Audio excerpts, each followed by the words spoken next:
Hi students, in my previous lecture we were on relevancy. We started section 5. We saw that it was the head section which dealt with all the matters of relevancy. We saw in my previous lecture the relationship between logical relevancy, legal relevancy and admissibility. And we saw all the aspects in great details so that all of you are ready for those answers which may occur in all the three forums of our examination. These are very, very important sections from our interview point of view and also from our mains, and even in prelims we have got a lot of questions. We now come to section 6.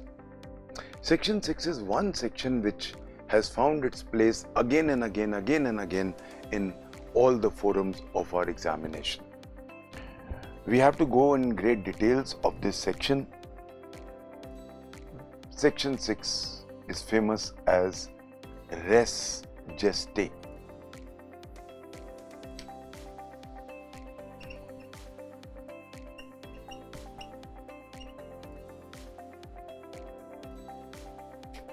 You know, the word res gestae has not been used in this section at all.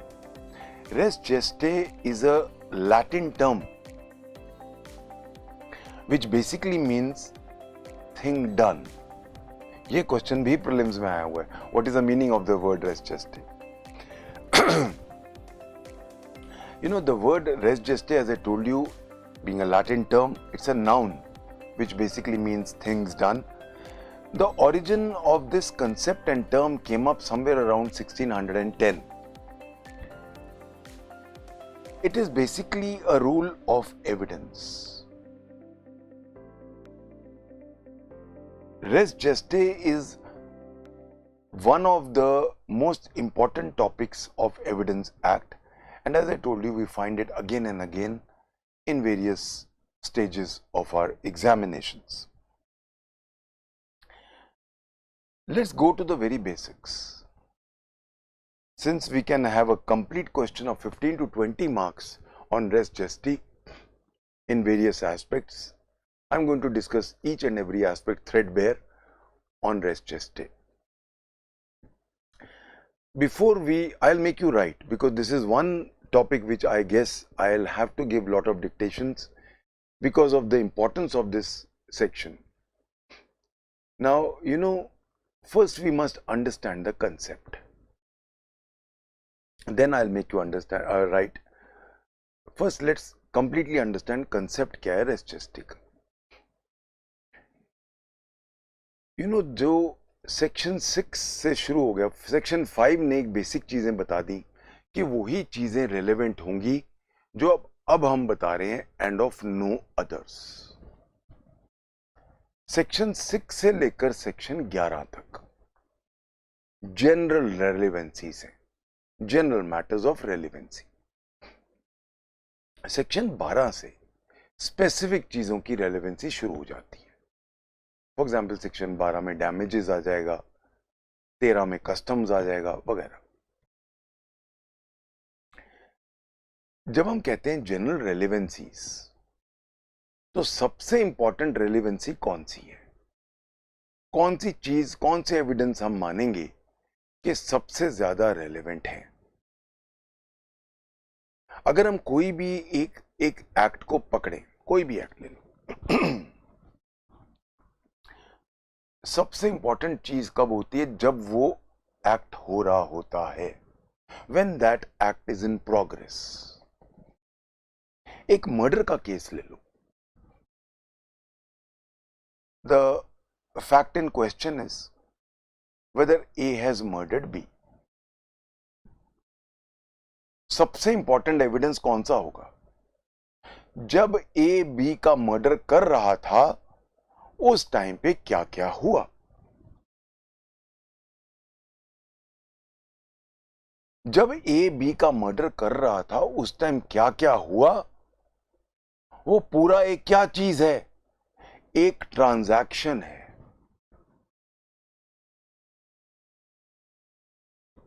Transaction ये तो है नहीं कि सीधा gun निकाली और जब जहां से ए ने गन निकाली और बी को कहा मर और गोली चलाई, उतना है. Transaction cannot be taken as the last act. A B का मर्डर करने आया, ए जब बी का मर्डर करने आया, उसने गाड़ी जोर से रोकी। गाड़ी रोकते वक्त उसने दूसरी गाड़ी खड़ी थी उसके अंदर ठोकी। उसके बाद वो हवा में गोलियां चलाता ऊपर आ रहा है। लोगों ने जैसी गोली चलाई, चिल्लाए, इधर उधर भागने लगे। दो जो वहां पे नीचे थोड़े बॉडी बिल्डर टाइप थे, उन्होंने उसको रोकने की कोशिश की। उनको उसने मारा, उनको चोट लगी। सीढ़ियों के ऊपर आया, सीढ़ियों से स्टूडेंट्स नीचे जा रहे थे। सपोज मैं भी हूं, एक पुलिस वाला रहा हूं मैं, बड़ी दुश्मनियां है मेरी भी मुझे मारने आ रहा है, सीढ़ियों के ऊपर आ रहा है, स्टूडेंट्स नीचे जा रहे हैं, उनको धक्का मारा। उनमें कुछ गर्ल्स थी, उनको तो और भी बुरा लगा, वो चिल्लाई, उस पर भड़की। देख के नहीं चल सकता है। मेरे यहां आया, दरवाजा खोला, चिल्लाया, तो सोचता था तू बच के जा सकता है। मैं आ गया, मैंने उसको देख के चिल्लाया, तू यहां कैसे आया। हमारी आपस में बहुत शाउट्स हुए, लोग चिल्ला रहे हैं, लोग मुझे बचाने आ रहे हैं। ये सारे उसी एक एक्ट का पार्ट बन गए हैं। उस एक एक्ट जो इतना स्प्रेड है, उसको हम कहते हैं ट्रांजैक्शन। कायदे से सबसे अच्छा एविडेंस कौन सा होता है? जो ट्रांजैक्शन का एविडेंस हो जो ट्रांजैक्शन से ही जुड़ा हुआ एविडेंस हो, क्योंकि वो तो एक्चुअल हो रहा है। बाद में तो हम उससे कनेक्टेड फैक्ट्स लाएंगे। ए की दुश्मनी थी बी से, क्यों दुश्मनी थी, मोटिव क्या था, प्रेपरेशन क्या की उसने, वो तो बाद की बातें हैं। सबसे अच्छा एविडेंस कौन सा है? जो ट्रांजैक्शन के टाइम पे हो रहा है। तो ट्रांजैक्शन के टाइम पे तीन चीजें हो रही हैं, वर्ड्स एंड फ्रेजेस। जैसे दरवाजा खुला मेरा, उसने मुझे कुछ लोग बोले, ये भी बोला कि तूने मुझे मारा था, आज मैं आ गया बदला लेने। लोग चिल्ला रहे हैं, एक्सक्लेमेशंस विच आर स्पॉन्टेनियस। स्टूडेंट्स का मेरे पुलिस कैरियर, जो मेरा आईपीएस का कैरियर था, उससे क्या लेना देना? कोई लेना देना, वो तो बेचारे पढ़ने आए हैं मेरे से। ट्रांजैक्शन कायदे से किसके बीच में थी? ए और मेरे बीच में। कौन जुड़ गए? स्टूडेंट्स, पासर्स बाय, जो नीचे खड़े थे, जिसकी गाड़ी ठोक दी, वो अनविटिंगली ट्रांजैक्शन का पार्ट बनते जा रहे। जो भी ट्रांजैक्शन का पार्ट बन गया, चाहे वो पहले फैक्ट इन इशू से जुड़ा हुआ था या नहीं,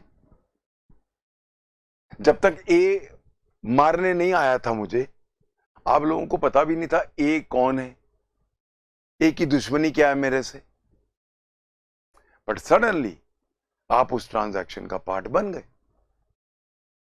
आप चिल्लाए, आपने ए को पकड़ने की कोशिश की, कोशिश करते दौरान आपको चोट लग गई। So many things happening. So transaction is not only restricted to the last part. जब ए ने गोली निकाल के मारी, ट्रांजैक्शन वहां से शुरू नहीं होता है। ट्रांजैक्शन शुरू होता है जब कायदे से एक इंटरकनेक्टिविटी इतनी स्पॉन्टेनियस, इतनी क्लोज होती है कि वो अब पूरा एक ट्रांजैक्शन के रूप में आता है। That means there has to be proximities of time, proximity of place, ये चीजें जरूरी हैं, तभी तो जुड़ेगा। ये सारी चीजें मिलके बनाती हैं जो हम वर्ड एक यूज करते हैं, ट्रांजैक्शन। ट्रांजैक्शन ही तो मेन चीज होती है। ए ने बी को गोली मार दी, उस दौरान जो जो हो रहा है वो तो मोस्ट इंपॉर्टेंट एविडेंस है। तो सेक्शन 6 जो पहला सेक्शन बनता है रेलेवेंसी का, वो शुरुआत कहां से करता है? जो सबसे इंपॉर्टेंट एविडेंस है। कौन सा एविडेंस? जो ट्रांजैक्शन खुद से जुड़ा हुआ है, जहां से मेरे फैक्ट इन इशू आ रहे हैं। मेरा ट्रांजैक्शन ही यही है, ए ने बी को यहीं तो गोली मारी है, यहीं से तो सारी कहानी शुरू होती है। तो जहां से सोर्स है उससे जुड़े हुए एविडेंसेस सबसे इंपॉर्टेंट है। तो उसमें जुड़े हुए सेंटेंसेस कौन कौन से होंगे, उसे जुड़े हुए फैक्ट्स कौन से होंगे? क्या बोला गया, क्या एक्सप्रेशंस यूज हुए, स्टेटमेंट्स क्या थी जो इंटेंशन प्रूव कर रही हैं उसकी, बिहेवियर क्या था उसका जो इंटेंशन प्रूव कर रहा है उसका, एक्सक्लेमेशंस क्या थे लोगों के और जो पार्टीज इन्वॉल्व थी उनके। ये सबसे अच्छा एविडेंस है, क्योंकि ये मौके का एविडेंस है। इसीलिए हम इसको सबसे पहला सेक्शन बना रहे हैं, यहां से हम रेलेवेंसी शुरू कर रहे हैं। इसीलिए सेक्शन 6 सीधा सोर्स से शुरू करता है, जो उसका मेन सोर्स है एविडेंस का, जहां से आए, जो मेन जुड़ा है, जहां से मेरा फैक्ट इन इशू आ रहा है, उस चीज की रेलेवेंसी सबसे पहली है।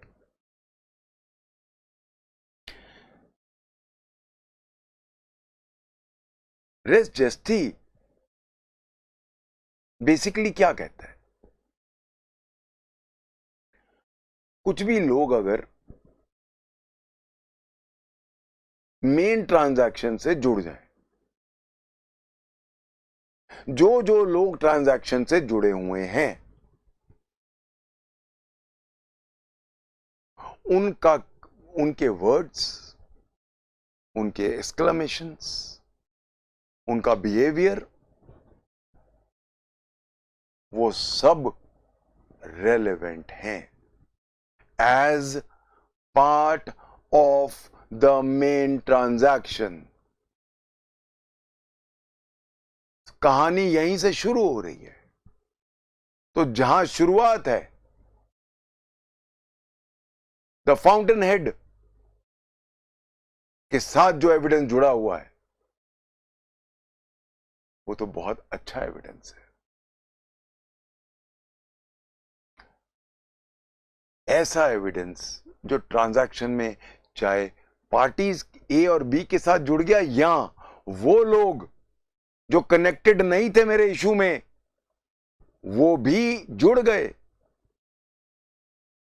सीढ़ी से जो उतर रहे थे उनको क्या लेना देना था ए और बी के बीच में? धक्का पड़ा। जो बाहर नीचे दो बॉडी बिल्डर से उन्होंने इसको रोकने की कोशिश की, उनका क्या लेना देना था ए और बी से? कुछ नहीं। बट वो पार्ट बन गए ट्रांजैक्शन का। जब उसने जोर की गाड़ी रोकी और अगली गाड़ी में ठोक दी, वो पार्ट ऑफ द ट्रांजैक्शन बन गया। तो पार्ट ऑफ द ट्रांजैक्शन में वो सारे लोग जुड़ते गए जो चाहे मुद्दे से जुड़े हुए थे या नहीं जुड़े हुए थे, पर अब वो जुड़ गए क्योंकि उस ट्रांजैक्शन में उन्होंने कुछ ऐसा किया, कुछ ऐसा बोला या कुछ ऐसा देखा जो वो पार्ट बन गए। क्यों हम इसको अलग सेक्शन बना रहे हैं? क्योंकि हम शुरुआत कर रहे हैं मोस्ट कंसंट्रेटेड एविडेंस से डाइल्यूशन पे जाएंगे। सेक्शन 6 जो है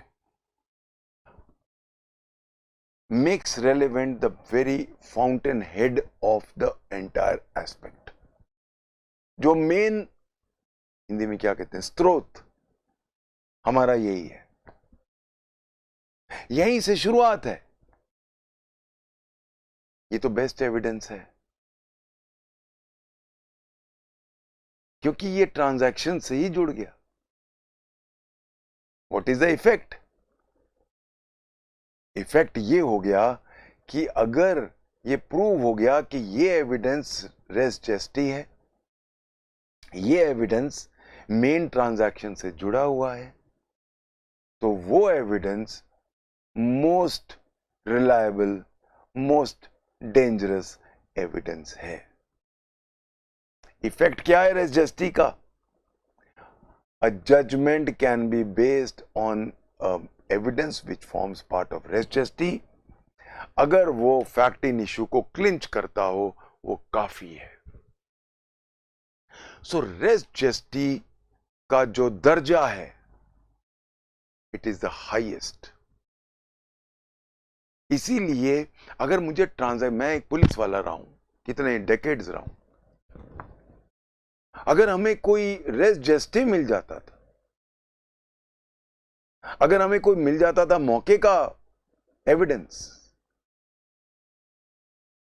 हम हमेशा सोचते थे हमारा केस हम जीत जाएंगे, प्रोसिक्यूशन जीत जाएगा, बिकॉज कोई ट्रांजैक्शन में जुड़ा हुआ है, वो तो मतलब चश्मदीद है,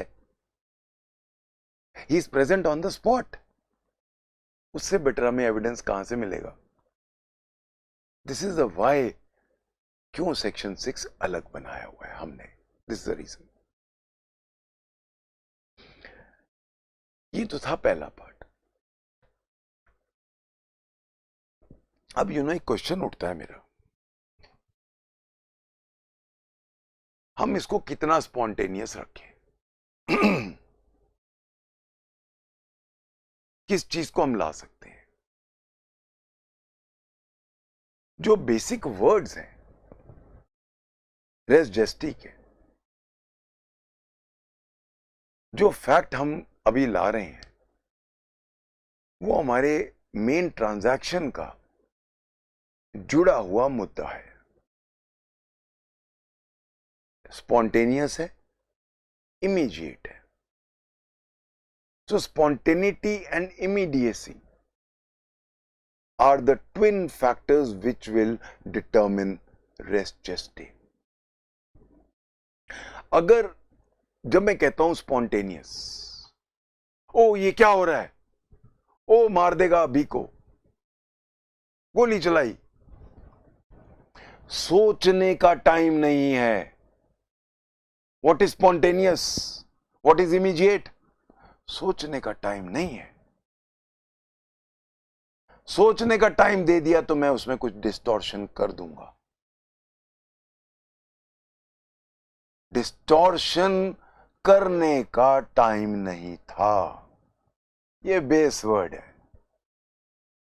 there was no time to distort, there was no time available to me to think, add, subtract और distort। वो चीज इतनी स्पॉन्टेनियस है कि उसके अंदर कोई मेरी अपनी तरफ से नमक मिर्च नहीं लगाया। तो जहां एक लड़की का रेप हुआ, जब वो उसका एक्ट, अनफॉर्चुनेट एक्ट चल रहा था, और वो जो चिल्ला रही थी, वो रेस जेस्टी है। पर रेप के बाद वो 3-4 घंटे बाद अपने माँ के पास गई, रोते रोते बताया कि माँ मेरे साथ ये हुआ, वो रेस जेस्टी नहीं है। क्यों? टाइम गैप आ गया। टाइम गैप आने से मैं उसको डिस्टॉर्ट कर सकता हूं। मेरे पास सोचने का वक्त मिल गया। जहां सोचने का वक्त मिल जाए, वो रेस जेस्टी से बाहर हो जाता है।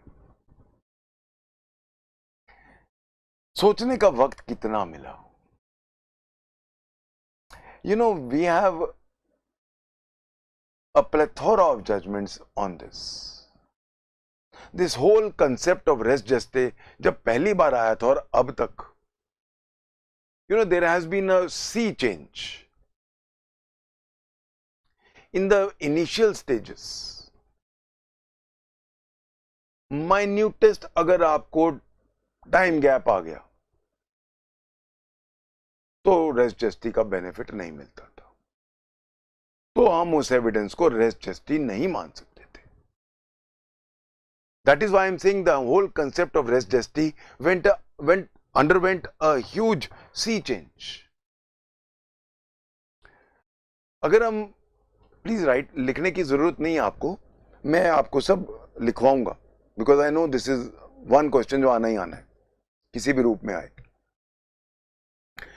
यू नो, जो अर्लीस्ट हमारे पास केस एक आता है जो पे एक एक्सट्रीम दिखती है हमें, वो है एक आर वर्सेस बेडिंगफील्ड का केस है. उसके अंदर एक प्रोस्टिट्यूट का गला काट दिया, वो लड़की गला कटे हुए बाहर आई दूसरे कमरे में, और हैरी ने किया है कह के वो मर गई. ये एक बहुत ही सेलिब्रेटेड जजमेंट है. जस्टिस कॉकबर्न थे, उन्होंने कहा लड़की उस कमरे से इस टाइम कमरे तक आई, उसको सोचने का उसके पास वक्त था. अगर वहीं चिल्लाया होता डोंट हैरी मेरा गला मत काटो, और लोगों ने सुना होता, तो हम मान सकते थे, then we could have said yes. पर ये दूसरे कमरों में आई, जो अगले से अगले कमरे में आई, तब तक तो इसके पास सोचने का बड़ा वक्त था. हो सकता है काटने वाला ब्राउन हो, उसका नाम इसने हैरी कर दिया हो. सॉरी, इसको हम रेस्ट जस्टी का बेनिफिट नहीं देंगे. ये एक एक्सट्रीम है. This is one extreme. Aahista Aahista ये चीज थोड़ी डाइल्यूट होती गई. हमारे पास एक केस आता है आर वर्सेस फॉस्टर का, 1834 का. In this case, one person saw a car zipping past, तेज गई. उसने एक्सीडेंट होते हुए नहीं देखा, बस कार को तेज भागते हुए देखा. वो मौके पे गया तो एक इंजर्ड पर्सन था वहां.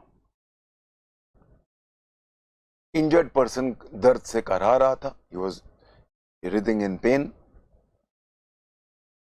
and said कि वो कार जो गई है उसने मेरा एक्सीडेंट किया है.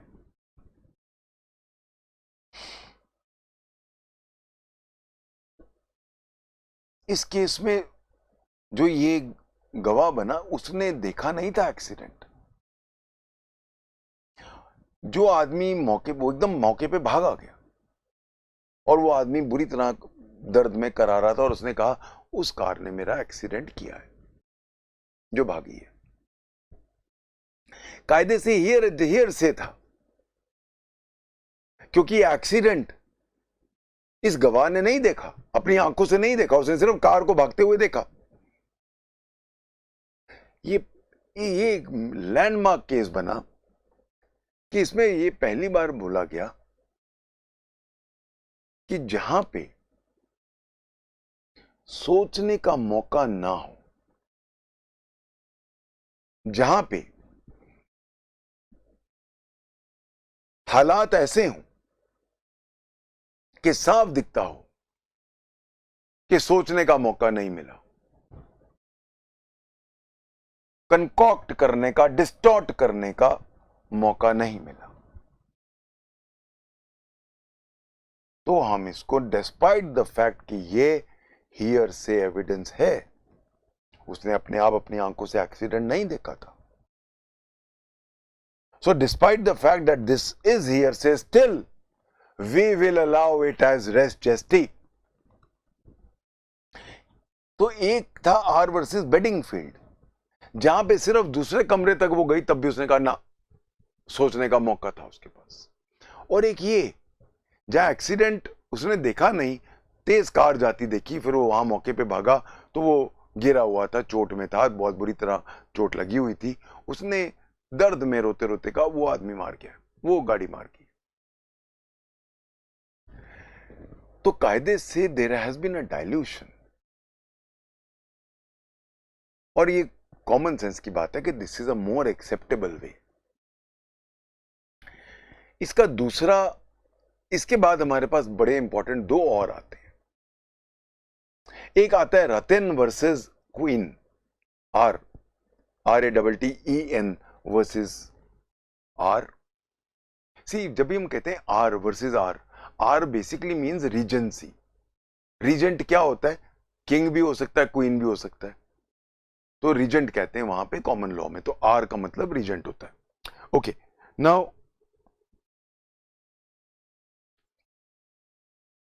आर वर्सेस रीजेंट में, रतन में, RATTEN रतन, इस केस में क्या हुआ था, एक लड़की का फोन गया पुलिस को, पुलिस ने फोन बोला, हेलो, उसने कहा मेरा पति मुझे मारना चाहता है, उसके बाद फोन कट गया। थोड़ी देर बाद हस्बैंड ने रिपोर्ट किया कि मेरी वाइफ एक गन को साफ कर रही थी, एक्सीडेंट से गन गोली चल गई और वो गोली से मर गई, एक्सीडेंट से। Now the fact that she had called up the police, अगर कोई वैसे इंजर्ड होता तो आदमी अस्पताल को फोन करेगा, पुलिस को थोड़ा ना करेगा। तो she had called up the police was taken as a part of the transaction, and now this phone call was taken as a part of res gestae. इसका अगर हम इंडियन काउंटर पार्ट देखें तो एक हमारे पास Ratan Singh versus state of Himachal Pradesh है, और भी बहुत सारे मैं अभी शेयर करूंगा आपसे। In this case also what happened कि एक औरत को गोली लगी, वो औरत जोर की चिल्लाई, गोली सुनते ही वो औरत अभी गिरी रही थी, लोग भागे, नेबर भागे, नेबर उसके पास पहुंचा और वो गिरी, पेन में थी, उसने कहा मुझे फलां फलां मार के भाग गया। देखो, आप कंपेयर करो बेडिंगफील्ड को और रतन सिंह को, सेम है। वो उसका गला काटा था, वो बाहर निकल के उसने कहा हैरी, यहां पे उसको गोली मारी थी, बस गिर रही थी, नेबर फटाफट आ गया, मरते वो मर रही है और बुरा हाल है, और वो कहती है इसने मारा। सुप्रीम कोर्ट हेल्ड यहां पे जो उसके हालात थे, जिस तरह वो बिहेव कर रही थी, जिस तरह उसने बोला, उसे क्लियर नजर आता है that this woman did not have time or opportunity to concoct, to distort. Hence, this can be taken as res gestae. इसीलिए जो क्वेश्चन आता है, res gestae is an exception to hearsay, यहीं से बनता है, पूरा क्वेश्चन बनता है। और इसमें आप सीधा आर वर्सेस फॉस्टर से शुरू करोगे, रतन वर्सेस आर पे जाओगे, और फिर रतन सिंह वर्सेस हिमाचल प्रदेश को लेके आओगे।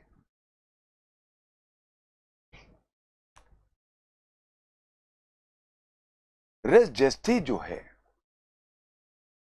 वो बेसिकली एज ए सेड एक ट्रांजैक्शन पे बेस्ड होता है। However becomes a part of the transaction, उसका एविडेंस रेलेवेंट है। एविडेंस एक्ट जो है section 6, as I told you, it does not use the word res gestae anywhere. Transactions section 6 में दो तरह के हैं।